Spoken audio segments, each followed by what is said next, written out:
Hi, this is Dennis with Second Chance Tackle. We're going to take a full service of a reel that I featured as a reel of the day. This is a Mitchell Phazer.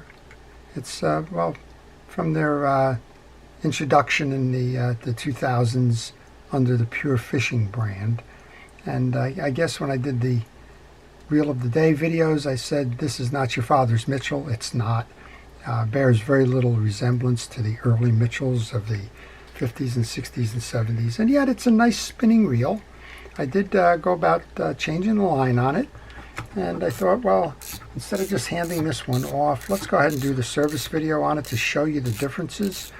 They're marked, and well, you can make a decision as whether this is a reel that actually would work for you. It's a single ball bearing reel, which typically means that the ball bearing is up on the pinion gear, and that the drive gears probably have bushings in it. And we're going to learn from this one. It's a pond reel. It takes 4, 6, and 8 pound tests, so it's not a heavy duty reel that would be used in salt water and the like. It's a freshwater reel, and I'm sure that well, kept service, it can fish for a long time to come. But we'll take a look inside on the components. We'll take a look at the engineering in it. I'll show you how to completely take this reel apart and service it, and how to keep it fishing. Well, before we get started, I want to encourage you to subscribe to my channel. If you do subscribe to my channel, please use that notification button. It'll let you know when we're posting videos, and well, you can see if that's a video you would like to watch. We started by taking off the spool. We'll service that in a little bit. Now we have a click ratchet and a couple of shim washers that deal with the line height. And that was one of the reasons why I wanted to put fresh line on, and I wanted to see how is it spooling. And with the shims that it has, it's spooling evenly. That is, it's not coning. It has an even distribution of the line across. It's not high on one side or low on the other. And you would fix that kind of condition by removing or adding a shim washer to it. The higher the coning is, if it's on the top of the spool, you remove a washer. If the coning's on the bottom, you add a washer. That fixes the issue with that even distribution. Well, we're going to take off the attachment screw, the hold down screw. And then we have a small, I think that's a 10 millimeter, and I might be able to get that one with an open end wrench. I do. And this one comes out in a traditional counterclockwise or a lefty-loosey manner. When I take my pieces and parts off, they all go into a part tray. That helps me keep track of where they are, so when it's time to reinstall, I'm not looking for them all over the place. With that off, I should be able to pull up and out on the rotor. Sometimes easier said than done. And before I go too far, I want to put a little bit of penetrating oil into the seams of the bail and onto the line roller. That'll help that trip easy. It was tripping easier when I tested it. And I want to tell you at this point, take pictures, because I get a lot of questions in my forum. And a lot of them have to do with, I started servicing a reel and left it on my bench for a little while, and now it's not going back the way I thought it should have gone back, or I put it back together and it's not working. And a lot of times it's because you lost your reference point and you're struggling with it. So this is a good place and a good example of what to do to take that picture. You have a old style, this is not an anti-reverse dog. It's operated by an eccentric spring. When you're turning your reel, it's fine. When you go to back the reel off, it comes out. When it comes out, it intersects with the ridges underneath the rotor. And that's what stops the reel. Well, a lot of times it's easy to just think, okay, let me start pulling parts, and then you realize, well, I wasn't paying attention to how this spring right here was mounted.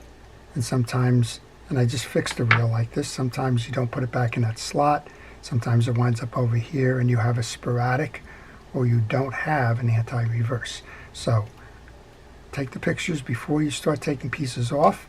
That way you know when you pull this off, one, the point of reference is the right angle on that spring is facing right, and you have a little shim washer between that collar and the base of the rotor. Put those two in the bag here, and you get a better view now of the bearing that's in the reel. Well, before I go any further, I want to take the handle off. If you can spin your handle and you note that the cap on the other side is spinning, that means you have a handle that has a through shaft. And that through shaft is connected by a cap screw, and that's what this is. It's a cap screw. That's your through shaft. So what I like to do there is just put the cap right back on. I won't lose it. And that goes into the parts tray as well. All right, let's see what's underneath here. We have 2 screws that are holding the side plate on there. We have a bump guard that's to protect the case from fracturing. And we have a screw that's holding that bump guard on. And typically when you remove this screw, there's one more screw underneath here that is holding the bottom of the case. So let's start there. One of the things I can notice right away is that this reel did spend some time in the dirt. When I pull that screw out, that the slots in that screw got mud on them. So it's probably resting on a twig or a rod holder or something like that. That bump guard is kind of taking the brunt of it. Guard is off. And well, not only one, we have 2 more screws here.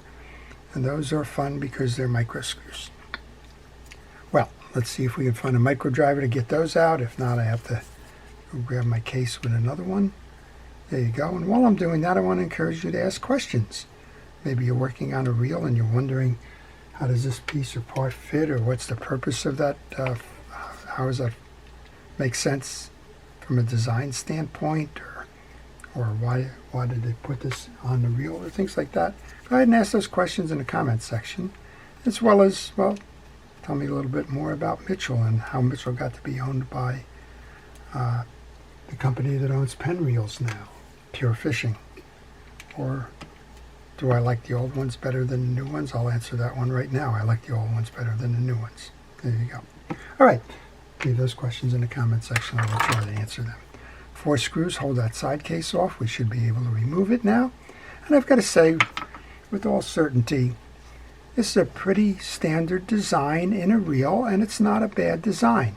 So what's different? Well, you got a bearing and not a bushing, or you have a bushing, not a bearing. That's okay. It's a pond reel. It's not going to take that much stress. Has nothing to do with the casting. The casting is coming off of your rotor. It's acceptable. There's a lot of reels that have been made that only have the 1 bearing. And for some reason, everybody thinks these days that you have to have 19 bearings in your reel in order for it to be a good reel. That's not true. I guess what is noticeable is that the metals used in this are not high-quality marine brass. You wouldn't expect that. I wouldn't expect it. First of all, it's probably not being used in a saltwater environment, so you don't have to worry too much about the corrosion. And 2, again, I trust the engineers who do the work here. I'm sure that these things are set up to handle the stresses that are indicative of a fish you would find on this type of a setup. We've removed the axle shaft. We took the nut out of the crosswind block. We pulled that up and out. That goes into my tray. Now we should be able to remove the main gear. You can see that the reel has not been serviced. That's not typical, or that is absolutely typical.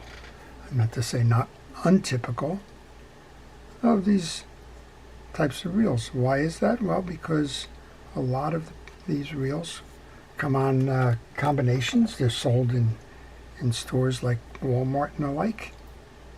The folks that fish them, well, if they break, they just go get another one. And if they don't break, they don't get serviced, and eventually they do break and they go get another one. It's unfortunate that that's the disposable society that we're in, but it is. And I kind of believe in giving the reels a second chance, hence the name of the channel. We're going to remove the crosswind or oscillation slide. Underneath that we have a crosswind block, and this one's got a screw holding it in. So we'll take the time to do that. This is where taking pictures helps. Of course, I'm taking pictures. I'm using a video. But taking pictures, well, if I got a phone call now how to run out and I have all these pieces kind of all over the place, you're really trusting your memory to get it right. And quite honestly, mine is getting it wrong more than it gets right some days. All right, all of those go into my tray. There's one more piece in a complete disassembly. You don't need to remove this anti-reverse override, but I do like to remove the pinion gear and the bearing. Now in this case, they've shed all of its greases and oils. You could probably get away with just oiling or greasing this in place, but since I want to show you how to do this all, we're going to do it by the buck. Almost all of the time when I service a reel, I make sure that it's a complete take apart and service. Why? If you're going to spend the time that it takes you to get to this point, you might as well take the bearing and the rest out. We've got some old grease on here, and that was the whole idea behind removing the pinion gear. And you want to do two things with this. You want to clean it off. I'm going to use a paper towel to wipe that down. And you want to inspect. And it's hard to inspect these things when you're in the reel. Make sure that all of your channels are clear of the old greases and dirt. These are.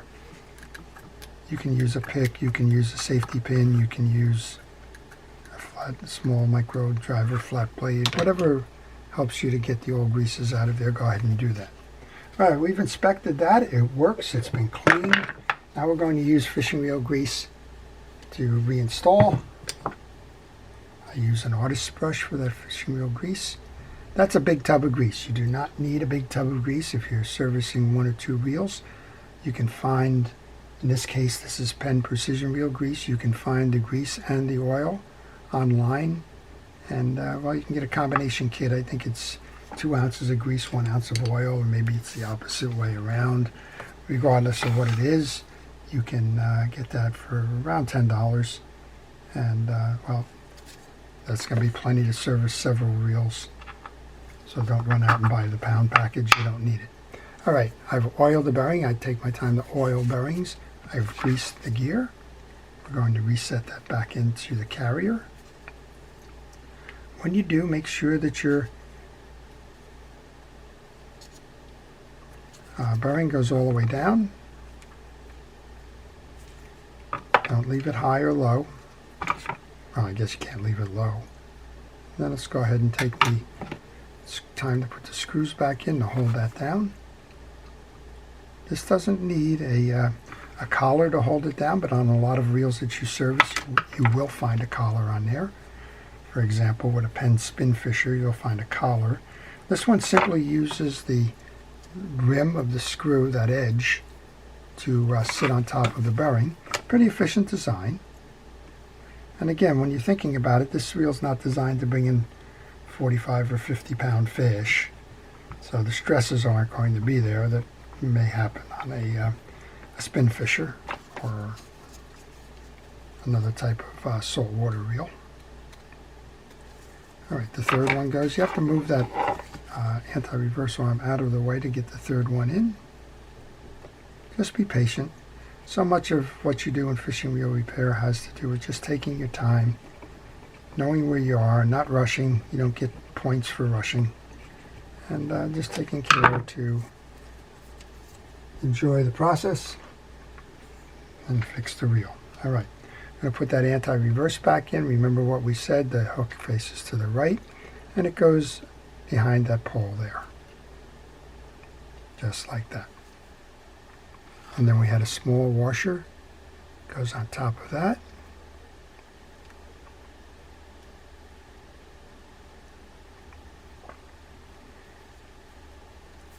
And then let's go back and finish the service of the gears.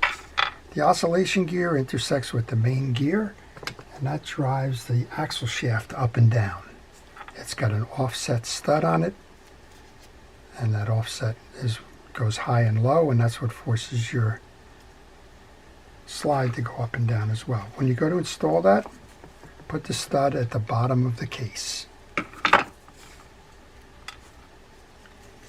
These are clean. As I said, they've been devoid of grease. This is your oscillation slide. Get some grease into the track and on the back. And you can install that. That's how it faces up on this reel.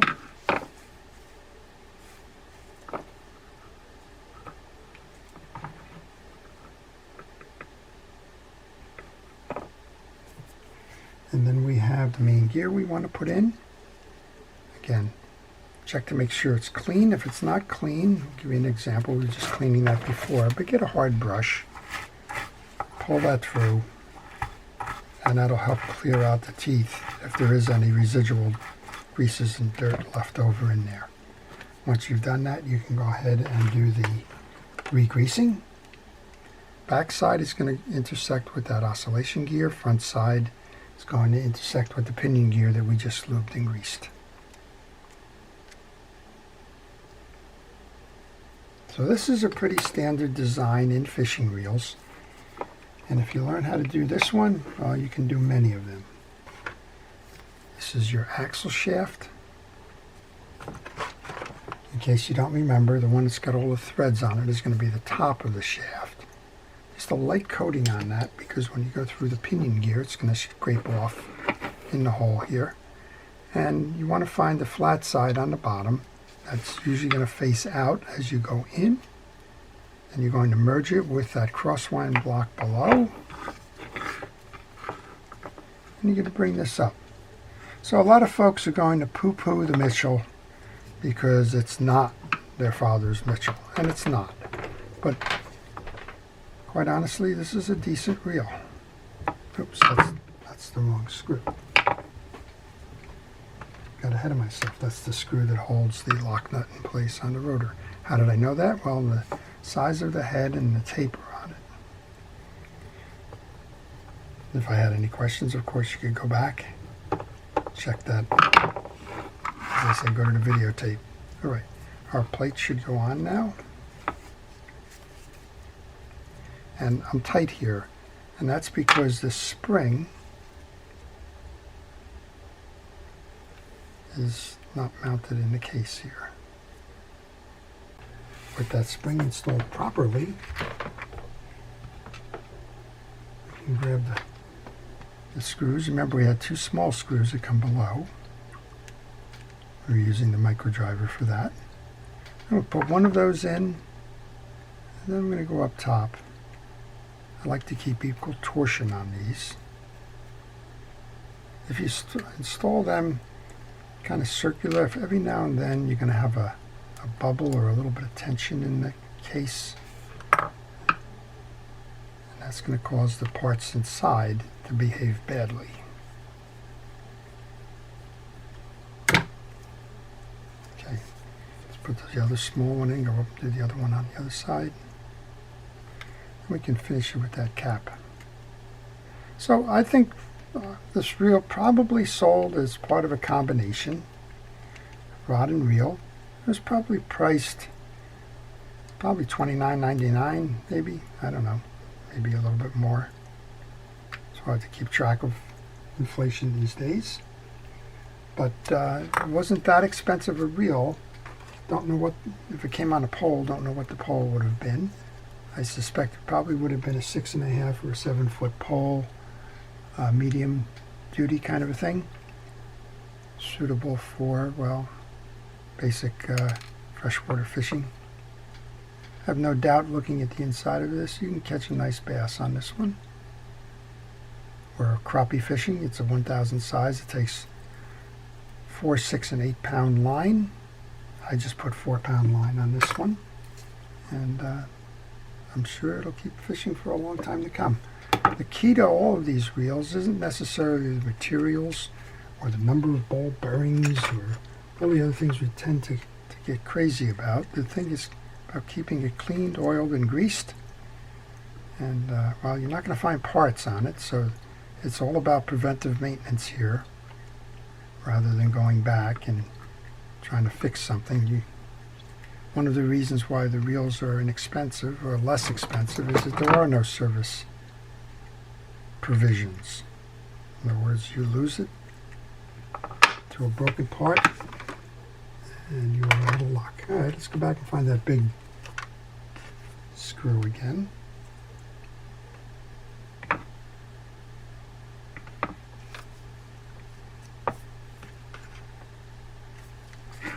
This one's going to tie down the rotor. Keep that nut from slipping.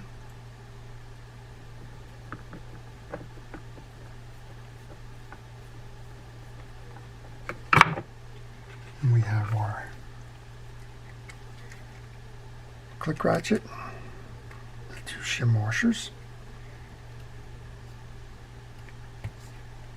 Make sure they get pressed all the way down. Oh, we should. I'm thinking we're going to find 1 or 2 felt washers inside here. To access the drag washers, remove the clip. Yep, we got felt washers. Very dry bottom to it. I think that probably is. Yep, that's the last of the drag washers. Okay, make sure your inner spool is clean. This is another example of why you want to service your drag washers and what can happen with these drag washers. This one is probably just plain steel. And I suspect what's happened over time is it's kind of rusted out. All right, what do you do with that? You use a fairly aggressive cleaner, by all means. This is a piece of 4/0 steel wool. I'm going to use some metal cleaner. In this case, it's Turtle Wax Chrome Polish. It's an automotive product, but that's okay, it works. And I'm going to try and do what I can to knock the rust off. It will work. You're trying to really get smooth at this point, or as smooth as you can. In some cases, you're just going to have to accept that this has not been serviced, and this is the consequence of not servicing. Try the back side on this.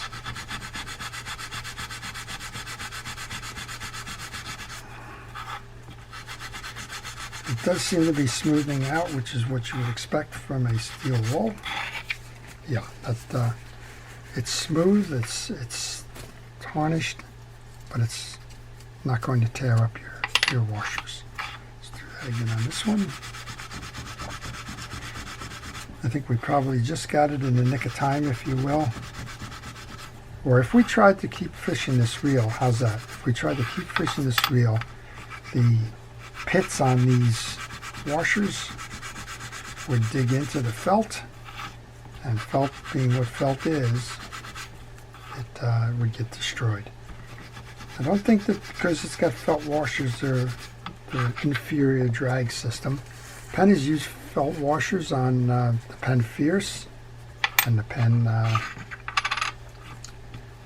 Pursuits, and they've been adequate. Now, if you happen to have one of those reels and you're tearing them up, switch over to the Carbon Tex drag washers. In this case, I'm surprised to find that we have 3 in here. That's plenty of drag washers. They're in good condition. Put them in, and the key with felt washers is make sure you put a lot of oil on there. They're very permeable. The oil will help keep them from getting chewed up. Help keep them nice and flexible. And that oil isn't there to make the washer slide. That oil is there to keep the washer from drying out and breaking. The eared washer goes in the middle. The first one's called a keyed washer. That goes first and last. I'll feel better about this knowing that we took the time to service this. And again, just saturate that with your oil. Let's put the last one in. The spring rides in the groove inside the spool, just like that. Looks like I have a little bit low on that one. Let's get that clip in. That's just a retention spring. If you've lost that somewhere along the line, you can go ahead and put your adjuster cap back on. Just know that when you take your spool off, those washers will probably come out. And let's just tighten this down. One more thing left here.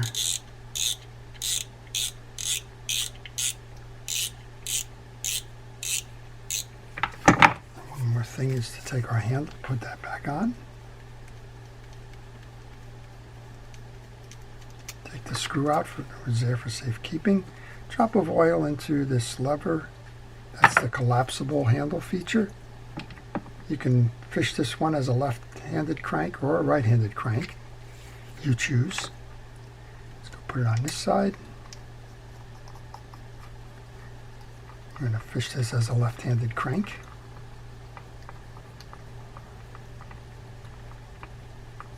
Tighten it all the way down so that your handle is firm. If you want to collapse it, just reverse it out. It will collapse. And let's give it that final test. Very nice. Nice and smooth reel. I kind of expected that. Oh, we got a little bit of a... There we go. There's a little bend. I can just see it in here. Bail is bent a little bit. That's what caused that little ballerina. I'll take care of that after the video. For now, this is functioning the way it should function. And it's a nice smooth reel. So I don't discourage you from finding the time. If you're in the flea market or whatever and you see one of these, don't walk away from it because it doesn't look like the old Mitchell 300. Take a moment, appreciate that it is a good reel if it's fairly priced, if you're paying $10 or $15 for this reel. In a flea market environment, you'll have a nice reel. It'll last a long time so long as you take care of it. Well, lessons learned. I want to thank our police, fire, rescue, safety, EMTs, and the like for everything it is that you folks do to keep us safe. It is appreciated. And I want to encourage everybody to enjoy the art of reel repair. Keep your reels serviced. And, well, take the time to use those reels fishing.